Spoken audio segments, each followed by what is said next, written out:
Bertrand Barret, bonjour. Bonjour. Vous êtes associé chez EY Advisory, responsable adjoint de l'activité conseil en France, Luxembourg et Maghreb. Vous accompagnez de nombreuses entreprises dans leurs projets de transformation. Et la transformation, c'est le sujet que l'on va évoquer aujourd'hui. Alors déjà, est-ce que vous pouvez nous dire en quoi ce sujet de la transformation est-il important ?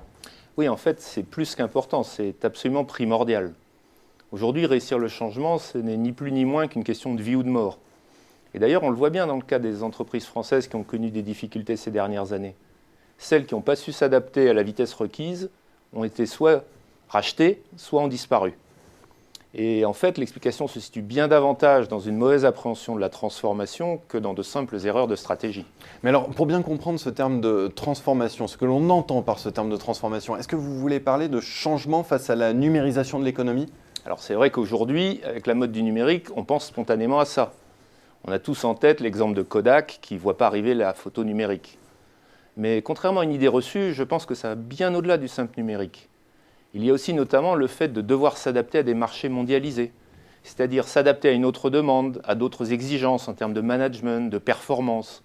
Et ça implique d'insuffler beaucoup plus d'agilité dans l'organisation des entreprises. Ce qui d'ailleurs a été parfois moins bien mis en œuvre dans certains groupes français que chez leurs compétiteurs étrangers. Mais comment est-ce que vous expliquez ce constat que vous êtes en train de faire ? Qu'est-ce qui freine la transformation des groupes français ?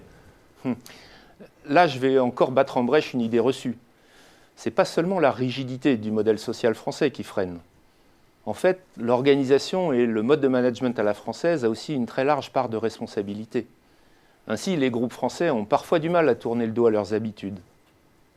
En même temps, il est vrai que pour un grand nombre d'entre eux, la rupture a été vraiment brutale et que l'évolution culturelle qui a été rendue nécessaire par la mondialisation a été vraiment difficile à conduire.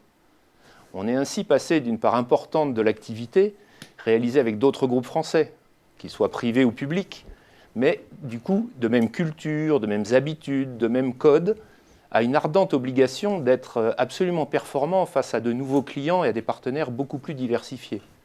Et là, évidemment, c'est devenu beaucoup plus compliqué. Oui, forcément. Auriez-vous un exemple pour que l'on comprenne bien l'importance de réussir cette transformation ? Je pense qu'un des exemples les plus probants d'une transformation réussie, c'est vraiment le cas de Schneider Electric.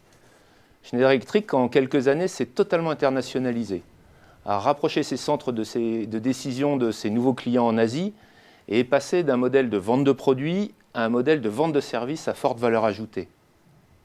A contrario, on a tous en tête le nom de certains groupes industriels français qui ont eu beaucoup plus de mal à conduire leur transformation et qui ont tous fini absorbés par leurs concurrents internationaux.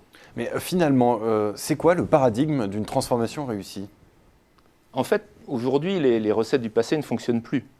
Ainsi, les plans stratégiques à 3 ans, gravés dans le marbre, ne sont plus du tout adaptés au cycle court de notre économie telle qu'on la connaît aujourd'hui.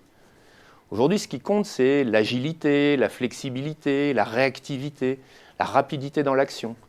Ce qui compte, c'est cette capacité à concevoir et à exécuter la transformation, à passer de la réflexion stratégique à l'action opérationnelle, à structurer cette transformation autour d'actions pilotes réussies et progressivement généralisées, typiquement dans une approche de type test and learn.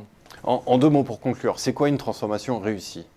En fait, je dirais qu'une transformation réussie, ce sera une transformation à qui on a réussi à donner du sens. Et on voit bien, les groupes qui réussissent le mieux leur transformation sont vraiment ceux qui ont réussi cette quête de sens, qui cherchent à impacter de manière positive, de manière responsable la société. Et à travers ça, qui réussissent à mobiliser l'ensemble des forces vives de l'entreprise. Eh bien, merci Bertrand Barret pour cet éclairage sur ce sujet de la transformation, un sujet qui est donc devenu primordial. Merci. Merci.